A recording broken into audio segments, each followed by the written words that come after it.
বাবা আপনি কি রাজি আছেন? রাজি থাকলে বলেন কবুল। না আমি কইতাম না, আমার শরম করে। দুলা ভাই আপনি কইন।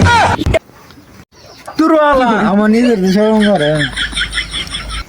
দুলা ভাই না আমার মতন শরম পা। আব্বা আপনি কইয়ালাই। হারাম দাদা কি করছিস এগুলা? জামাই কি পাগলা থাকলা নাকি? আরে না জামাই একদম ভালো। বলেন বাবা কবুল।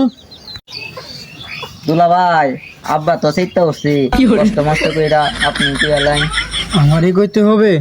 আব্বা আমি কইলে তো নাকি কবুল? একবার কবুল কে আই গেছে রে? আই তো গেছে, ওই আমার শালা তো কইতে পারে না। আব্বা তো চিত্তে হচ্ছে, তুই কইলা কবুল কবুল। কান্দস তো আমার কবুল করতে শরম করে। আলহামদুলিল্লাহ। বিয়াই মিষ্টি লই আই। ও মিষ্টি দিব।